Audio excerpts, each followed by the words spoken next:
எல்லாத்துக்கும் வணக்கம். இன்றைக்கி நான் ஹோம் டூர் தான் போட போகிறேன். இதுதான் நான் இருக்கிற வீடு, அதாவது எங்கள் அம்மாச்சி வீடு. பாருங்கள், இந்த அம்மியில் தான் இது வரைக்கும் இந்த அம்மியில் தான் நாங்கள் மசாலா அரைச்சி இன்னும் சாப்பிட்ருக்கோம்.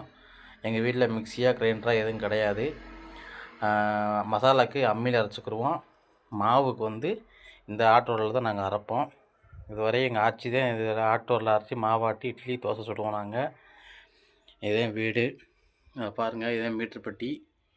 அந்த காலத்து ஓட்டு வீடுங்க இது. அந்த வீடு திறக்கிறேன் பாருங்கள். அதாவது எல்லா வீட்டுக்கும் சாவி போட்டு திறப்பாங்க. நான் என் கையால் திறக்கிறேன் பாருங்கள். சாவி எதுவுமே கிடையாது. இப்போ நான் கையால் திறக்கிறேன் பாருங்கள். திறந்துட்டேன்னா இதுதான் நான் இருக்கிற வீடு. முருகன் போட்டா இருக்கா. நான் இங்கே தான் தூங்குவேன். அதுதான் தூங்குவேன். கொஞ்சம் இருட்டாக இருக்கும், டெஸ்ட் பண்ணிக்கோங்க. இது ஓட்டு வீடு, அந்த காலத்து ஓட்டு வீடு இது. அதாவது இது யார் வீடுன்னு பார்த்தீங்கன்னா, இது எங்கள் அம்மாச்சி வீடு. எங்கள் அம்மாவோட வீடு இது. இங்கே தான் நான் தூங்குவேன். இப்போ வாங்க, இதான் பாத்திரம் பார்த்தீங்களா. அந்த காலத்து பாத்திரம் ஃபுல்லாமே. எங்கள் வீட்டில் மிக்சியாக கிரைண்டராக எதுவுமே கிடையாது. இது எங்கள் அம்மாச்சி வீடு. வாங்க அப்படியே எங்கள் வீட்டுக்கு போவோம். பக்கத்துலேயே தான் இருக்குது எங்கள் வீடு.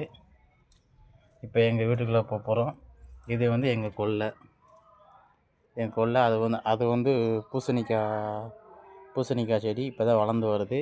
இது பக்கத்தில் பார்த்தீங்கன்னா அது கொய்யாப்பழம் மரம், மருதாணி மரம் அவங்க வீட்டு இது. அப்படியே மேலே பார்த்தீங்கன்னா முருங்கைக்காய் மரம்.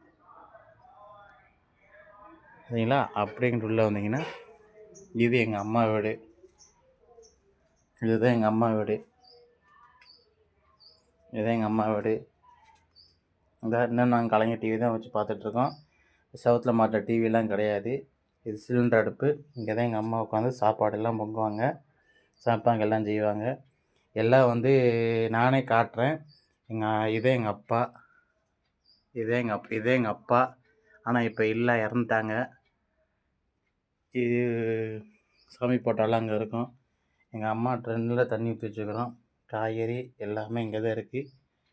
தண்ணி, குடி தண்ணி எல்லாமே. எங்கள் வீட்டில் மிக்சி கிரைண்டர் எதுவுமே கிடையாது. பார்த்தீங்களா. இங்கே எங்கள் தம்பி படுப்பாங்க, இங்கே எங்கள் அம்மா படுக்கும் பக்கத்தில். நான் அங்கே தூங்கிடுவேன். முடிஞ்ச அளவுக்கு எனக்கு சப்போர்ட் பண்ணுங்கள். முடிஞ்ச அளவுக்கு எனக்கு சப்போர்ட் பண்ணுங்கள். கமெண்ட் பண்ணுங்கள், லைக் பண்ணுங்கள், ஷேர் பண்ணுங்கள். நான் உங்கள் சப்போர்ட்